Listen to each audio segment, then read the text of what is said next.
Assalamualaikum warahmatullahi wabarakatuh. Terima kasih teman yang sudah hadir kepada webinar ini.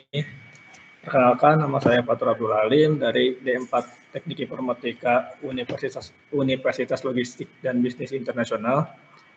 Saya di sini akan menjelaskan tentang proyek 3 saya yang berjudul tutorial membuat aplikasi pengaduan masyarakat. Yang pertama, di sini ada 3 pembahasan. Yang pertama, penggunaan aplikasi. Yang kedua, teknologi yang digunakan. Yang ketiga, ada demo aplikasinya. Aplikasi ini dirancang untuk menjadi forum yang efisien dan transparan dan ramah pengguna bagi masyarakat untuk menyampaikan keluhan terkait pembangunan, konstruksi, dan penataan ruang. Namun di dalam aplikasi ini juga terdapat seperti pemakaman, mahasiswa magang, dan penomoran rumah. Inisiatif inovatif ini merupakan bagian dari upaya Kota Bandung dalam mewujudkan pemerintah yang terbuka, partisipatif, dan berkelanjutan. Sebelumnya, aplikasi ini dibuat menggunakan Google Form, namun itu kurang efisien, jadi digunakanlah web ini. Identifikasi masalah. Mengapa perlu ada platform pengaduan masyarakat dan apa masalah konkret yang dihadapi warga? Yang kedua, ada bagaimana platform ini meningkatkan partisipasi warga. Yang ketiga, ada bagaimana dipastikan platform ini transparan dan responsif dalam menanggapi keluhan masyarakat. Tujuan aplikasi ini adalah untuk menyelesaikan masalah konkret yang dihadapi warga terkait pembangunan kota.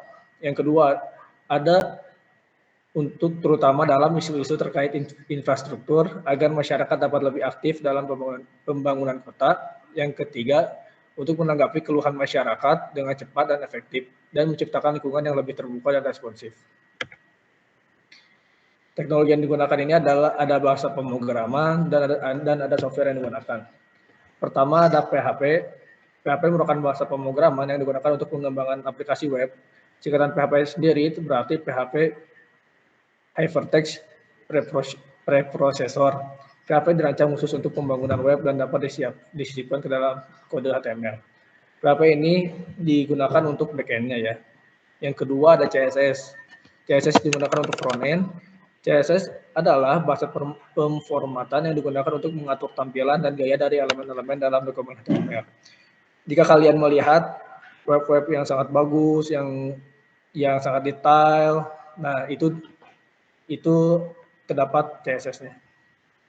Terus ada Golang. Golang di sini digunakan untuk backend juga.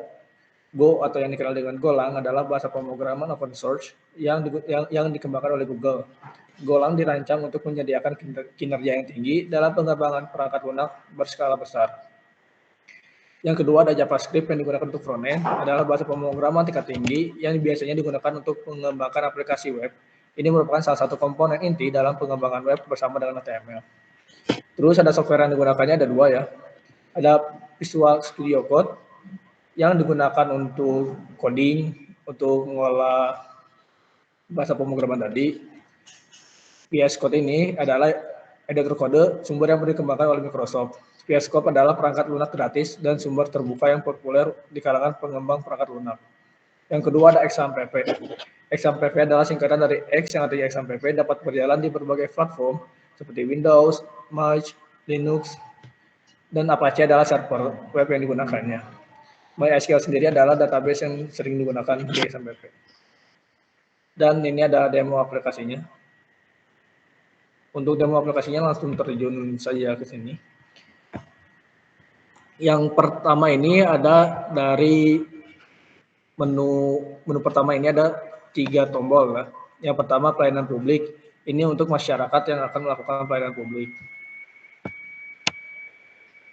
Jika masyarakat ingin melakukan pelayanan publik bisa diklik di sini saja dan bisa memasukkan data-data yang ingin dimasukkan di sini. Di sini itu ada klasifikasi sifatnya itu seperti ada magang, salah info dinas, seperti yang saya sebutkan sebelumnya. Ada permohonan izin publik, ada lowongan kerja. Nah, setelah semuanya sudah diisi, masyarakat bisa melihat di sini. untuk cek. Di sini tuh akan ada keluar status pengaduannya, seperti nomor pelayanan, tanggal pelayanan, nama pemohon. Untuk mahasiswa yang ingin melakukan permohonan penelitian, bisa memasukkan di sini. Sebelumnya kan mahasiswa itu akan mengirim surat ke Kesbangpol. Nah, di Kesbangpol itu nomor suratnya ditulis dan di sini bisa memasukkan perguruan tinggi. Jika perguruan tingginya tidak ada, bisa menambahkan di sini. Seperti contoh di sini sudah ada banyak. Di sini ada ULBI, terus ada keterangan.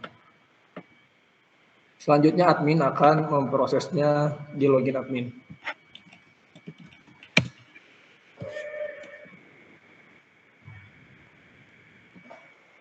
Nah, data-data tersebut